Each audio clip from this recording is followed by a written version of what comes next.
Okay, so we are going to start with lesson 1, and I have it pulled up right here. Okay, so lesson 1, they give us our key word. And I'm not going to say the key word yet. We're going to look at the letters and see if we're able to pronounce it. This lesson is assuming you have no exposure to Hebrew before now. So they give us our letters. We have shin.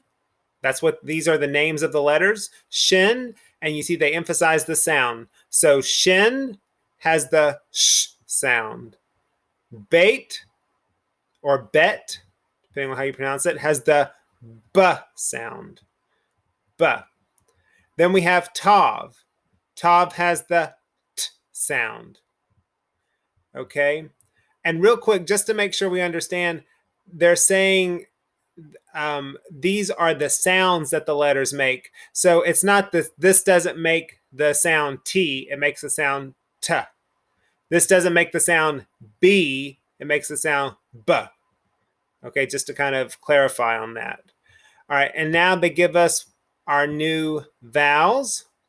Okay, so these vowels each have different names. And real quick, there's disagreement over whether or not these things are vowels. In Hebrew, they're called nikud, or plural would be nikudim. And some people say, look, these are not vowels. They act sort of like vowels, so we call them vowels. We're going based off the way the book presents them. This book was written for children, and so it uses very basic ideas and basic concepts, and so we're going to do the same thing. But there are different communities. There are people who would have such issues with little things in this book that that they would disagree over. And the idea is to give you a basic introduction to the sounds of the Hebrew aleph-bet and to get you being able to decode Hebrew.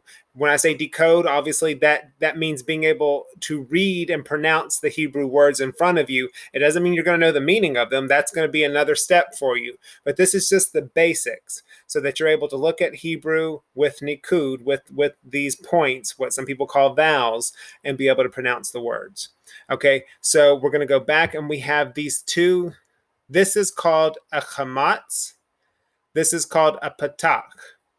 You don't have to be able to say the name of the nikud. Okay, a lot of people know how to pronounce the sounds that these make, and they don't know their names. And this is assuming that knowing the names of these are not as important as just being able to pronounce the sounds. Okay, so both of these vowels make an ah sound. So it says, the doctor says, open your mouth and say ah. Okay, really important because sometimes you'll see in older Hebrew books, they'll have the vowels and they'll say it makes and it has like in parentheses or in quotations, the letter A. And so some people think, oh, it makes the A sound. And it's not A, it's ah. Okay, so let's review real quick. We have our letters. Shin makes the sh sound. Bet, or some people pronounce it bait, makes the b sound, and tav makes the t sound. T. Okay, now we have our patak, which makes the ah sound, and we have the chamatz, which makes the ah sound. All right, now let's go up and let's see if we can practice reading our key word. So we have Shabbat. Shabbat. Shabbat means the Sabbath. Okay, real quick, and this is not to confuse anyone, but this particular letter, Tav, sometimes has a dot like the bait does. When it has the dot, all communities pronounce it as T. When it doesn't have the dot, there's a bit of a disagreement. And the reason is Jews from Eastern Europe, who are called Ashkenazic Jews or Ashkenazim, had a little bit different pronunciation of Hebrew than Sephardic Jews did. This book is trying to teach Sephardic pronunciation, and really, it's teaching Sephardic sounds. Sephardic Jews have their own way of speaking Hebrew, their own accents. Israeli Jews have their own way of speaking Hebrew. American Jews have several ways of speaking Hebrew as well. And so if you go into an American synagogue, this is the pronunciation that would be used in most non-Orthodox synagogues. And then among Orthodox Jews, it would be varied. Some would use the Ashkenazic pronunciation and some would not. But really, the Hebrew that we're speaking, once you learn the aleph-bet and once you get practice, then you will hopefully find a community to practice with, to practice either reading Hebrew, speaking Hebrew, whatever it is you're trying to do, praying from a Siddur if you're Jewish, or reading from the Torah. If you're a Christian, I don't know what you would use this for, but I know a lot of Christians are into Hebrew. It's usually to read the Bible. And that's more in your mind. They're reading the Bible and they're not so much practicing it using the Hebrew on a daily basis. But it's just important to understand there are many different ways of doing Hebrew. You could click on the internet and you can find videos where someone is teaching you how to pronounce some of these letters and they're only using an Israeli accent. And if you were to practice and practice and practice and be able to have an Israeli accent, and then you go to, say, a synagogue, they're not going to have an Israeli accent when they're reading Hebrew. Even though they might pronounce the letters close to the same way, their accent's going to be different. So this is what I call standard American Hebrew. I've heard someone call this the most boring form of Hebrew because it really doesn't have as much flavor. But the idea is once you learn the aleph-bet, then you are able to go and find a place where you want to learn it. You may be learning this not to learn the aleph-bet. You may be learning this because you want to learn Yiddish. And to learn Yiddish, you need to know the aleph-base. They have a little bit different pronunciation. And maybe you're into Ladino and you want to be able to speak Ladino or Judaismo, as some call it. And so you need to know the aleph-bet for that as well. So it's the same letters, but you may be doing this not for Hebrew, maybe for another language that uses the same alphabet. Okay, so let's go back to our word. We have Shabbat. Another thing, this here called the chametz, you notice down where it introduces it, it says that both of these have the same ah sound. Okay, this is another one of those where Ashkenazic Jews traditionally made more of an o sound, not ah, but o. And so you kind of go up here and that's how you get the word instead of Shabbat. If this is not a T sound, if this makes the S sound for Ashkenazic Jews and this makes an O sound, then instead of Shabbat, you get Shabbos or Shabbos because they kind of emphasize the beginning of the word and not the end in terms of syllables. Okay, I know you might be like, oh my God, why are you throwing this at me? It's just because when you learn certain rules and then you go to a place and maybe the rules are slightly different, that tends to freak people out a bit. And they're like, oh my God, what was I taught? I have been taught the vowels, the nikud. I've been taught that they're vowels. I've been taught that they're not vowels. I've been taught where they're called one thing and then someone else will call them another thing. And the idea is just to be basically familiar. And if I've like went over your head and you're like, oh my God, you have driven me nuts because I don't know what you're talking about. Okay, just follow along with what the book says. And then once you've learned the whole aleph-bet and you've learned all the nikud sounds, you will find what you want to do next. Your next step will be finding your community or people who also enjoy the activity, whether it be if you're, like I say, I guess if you're a Christian, reading the Bible, if you're Jewish, reading from the Torah, reading from the Siddur, maybe learning conversational Hebrew. You'll find your community and then you'll develop a way of speaking Hebrew that reflects that. There are a lot of American Jews who grew up learning the Hebrew style of this book, and then they decided to become really what we call frum, which is Yiddish for very religious, pious people, like ultra-Orthodox. And then they switched their pronunciation and they went to the Ashkenazic. So they used to say Shabbat, and now they say Shabbos. And they used to call the letter Tav, and now they call it a Sov. They make an S sound. And so they switch. And really what happens, learning Hebrew is at the beginning an individual thing, and then you figure out what you want to use it for. And I say learning Hebrew, we're learning the aleph-bet, learning the Hebrew alphabet. like I said, if you might be into Yiddish, you might be into Ladino. It might not be that you want to be able to work with Hebrew. It might just be that you want to work with another language that has the same alphabet as Hebrew. Okay, so if I've confused anyone, I really apologize. This is just kind of an experimental thing, and we're going to go back to the text. Okay, so we have our little paragraph here, and it's almost all English, but it's to get us practicing using a little bit of Hebrew as well. A Roman emperor asked Rabbi Joshua, "Why does your Shabbat dish always smell so good?" Rabbi Joshua answered, "We have a special spice called Shabbat to give our meal a wonderful flavor." The emperor said, "Give me some of it." "I'm sorry, it works for one who keeps Shabbat, but not for anyone else," answered Rabbi Joshua. This is from the Talmud, Shabbat 119a. So you see here Shabbat. Shabbat. The reason a lot of people spell Shabbat with two B's is because some people, if a letter has this dot in the middle, when they transliterate it means they write it in English. They give it, they write that letter, that consonant, they write it twice. So I have books that will have the word Shabbat. Especially, it's interesting, books by Sephardic Jews that that are written in English. When they transliterate Shabbat, they almost always only put one B. But books by other Jews, when they transliterate the word Shabbat, they usually write it with two B's. And I think in the culture, like when I'm texting, it will automatically put two B's in there. That's just one of those rules. Okay, so now we go to the next page in lesson 1.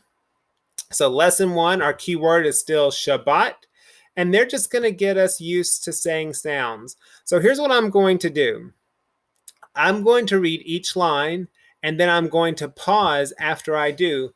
And the idea is that after I say a sound, then you say the sound repeating after me. And the reason I'm doing this is really important. It's really, really, really important to pronounce Hebrew out loud. I can tell you, and many people I know who have also studied Hebrew can tell you, we learned Hebrew, we learned how to decode it, and we did some work with it. And some of us got pretty good with it. But then we got to a point in our life where our interaction with Hebrew was always us reading it silently. And then when we had to start saying it out loud, after years of reading it silently, we start fumbling over the sounds and the words, and it sounds perfect in our minds, but we're not able to say it out loud. I'll give you an example. This is one of the Sidurs, the prayer books that I use, and you get used in Judaism to saying a lot of your prayers kind of mumbling to yourself, but we don't say it audibly out loud where it's clear. And then if you've ever had to lead prayers or read some basic Hebrew out loud, more than just one or two words, but like a sentence, and you know how to say this, but you practice so much with just saying it, kind of, whispering it to yourself, or even saying it just inside your mind in silence. And it's really difficult. It's really important to practice Hebrew out loud. And so I'm standing here by myself and I'm about to say these sounds out loud and then have a pause. And I feel really weird doing that. But the idea is that you need to be practicing saying these sounds out loud, because if you don't, you will lose the ability to speak Hebrew out loud, even if you get really good at being able to read it in your mind. And everybody I know, because I mostly know people who live in the rural deep south, who've learned Hebrew. Everyone I know who's learned Hebrew, we've fallen into that trap. And I've been in classes with people who are just now learning Hebrew, with those of us who know Hebrew pretty well. And sometimes we sound almost exactly the same because we've gotten into the habit of not reading it out loud. Okay, so back to, all right. So line 1, Sha, Ba, Ta, Ta. I don't think I gave you enough of pause, so I'm gonna do it again. Sha, Ba, Ta, Ta. Okay, line 2, Shaba, Shata, bata, basha. Okay, line 3. Baba, shasha, shata, bata. Line 4. Bab, shash, shot, bot. Line 5. Shot, bash, bot, shab. All right, line 6. Sorry if I went a little too fast on line 5. Line 6. Okay, I want you to look at this. Do you see the kind of highlighted part? The reason they're showing this is showing that these are 2 syllables. So up here, these words, and some of them are nonsense, some of them are actually words in Hebrew, they're 1 syllable. Down here, these are 2 syllables. So this is a syllable, and this is a syllable. So line 6. Oh, and while I'm real quick, again, Hebrew's pronounced different ways. The emphasis is on the end syllable, usually with this form of Hebrew. Again, Ashkenazic Jews tend to emphasize the beginning of the word. Sephardic Jews tend to emphasize the ending. Some emphasize kind of the middle, just depending on certain vowels. But the idea is that you want to emphasize the second syllable or the ending syllable. Sometimes you'll have more than 2. You want to emphasize the ending syllable. Okay. Shashat, babash, Shabbat, Bashab. I'm going to do that again because I kind of rushed it and give you time to say it out loud. Shashat, Babash, Shabbat, Bashab.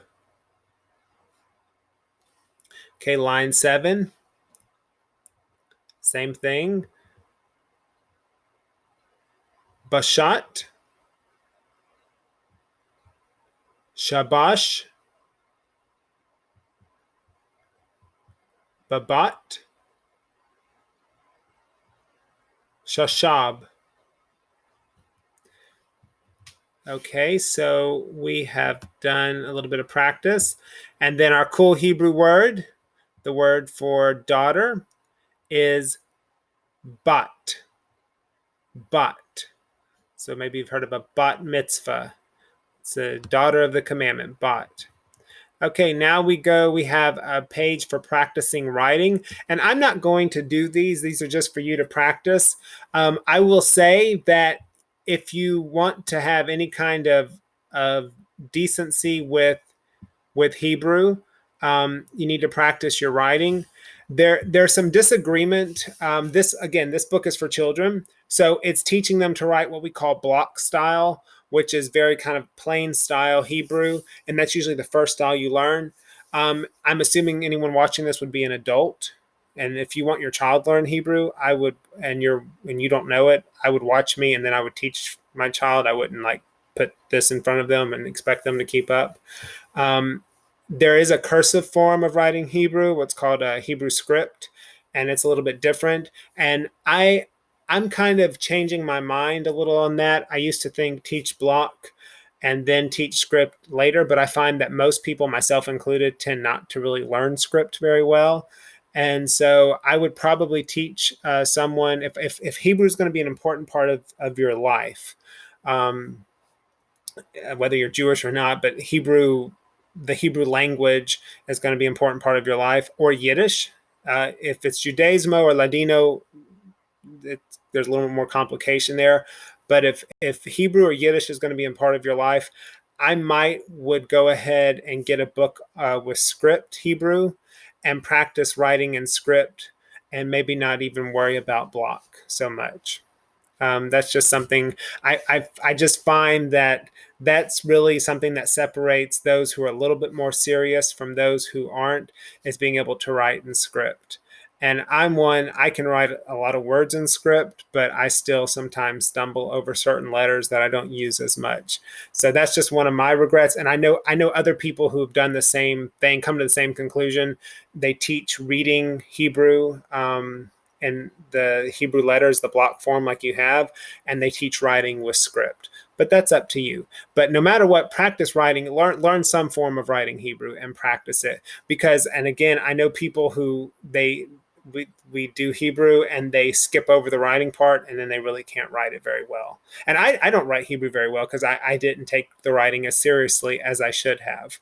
And I didn't like block form very much. I tried to actually write the printed letters, which is kind of more like calligraphy, and I'm not very good at that. So pick a form, whether it be block Hebrew or script Hebrew. I know I'm ranting a lot in this, but I hopefully will do less as we go on. Okay, so that's for you to practice in your book. And the books are not expensive. So if you're like, oh, I don't want to write in my book, just order another book and you can have a blank one, or make a copy, but do the writing, do the practice. Okay, they have a challah cover, and they want to see if you can circle the key word on the challah cover, and the key word there is Shabbat. And this actually says what most challah covers say. Lichvod Shabbat v'yom tov. Lichvod means to honor. Shabbat v'yom tov, and good days, holidays. So to honor Shabbat and holidays. And my mother has a challah cover like this. I think I have a challah cover like this. It's pretty standard. Okay. Lesson 1 here. It says circle the letters that make the same sound as the letter on the right. So we have shin. So you would circle shin and shin. If you're really kind of struggling with the Hebrew letters, one thing I've made a student who happens to be my mother, I've made her do is I would just make her, when we had this, is just say the sounds. If you're teaching a child, then yes, kind of do the activities. But if you're an adult trying to learn this, then what I would say is, since we're learning the Hebrew aleph-bet, I would say just go down the row saying the sounds and don't worry about the activities. So I would say, sha, sha, ba, t, ba, t, t, sh. Or I might even say, okay, say the letter shin, shin, bait, tav, tav, shin, and just kind of practice knowing these letters. But if you're doing the activity, you have bait, obviously, bait. You have tav. Okay, the key word is written twice in the box below. Find it both times and circle it. So we're looking for our keyword is Shabbat. So there's one area, Shabbat. And there's another, Shabbat. And I'm not going to do the activities much after this point, after we maybe do a few more lessons, but just to kind of encourage you.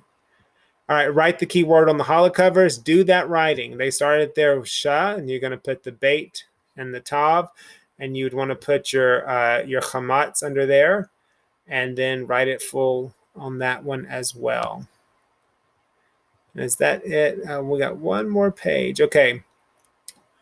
With what sound does the picture start? Okay, this is one area that's a little difficult.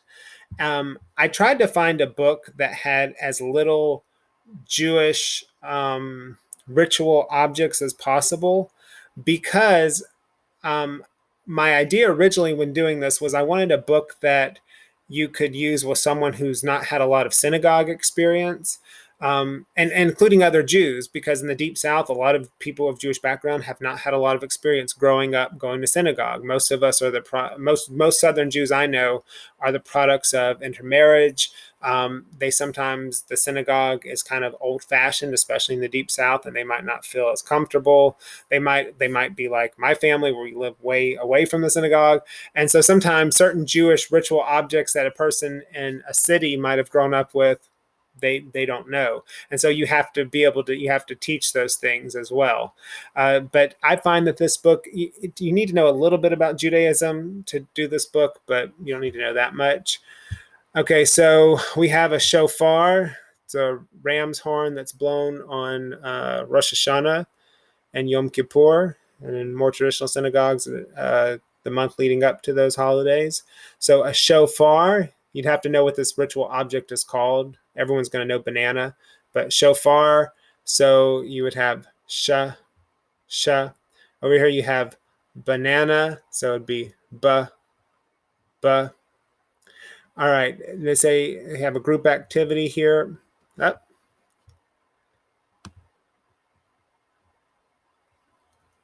Read the pairs in each Shabbat candle out loud to your teacher. Okay, so I'm going to read the words, and then you can repeat after me. I'm trying to make it a little closer. Okay. Bata, bat. One more time. Bata, bat. Shata, shot. Shaba, shab. Baba, bab. Basha,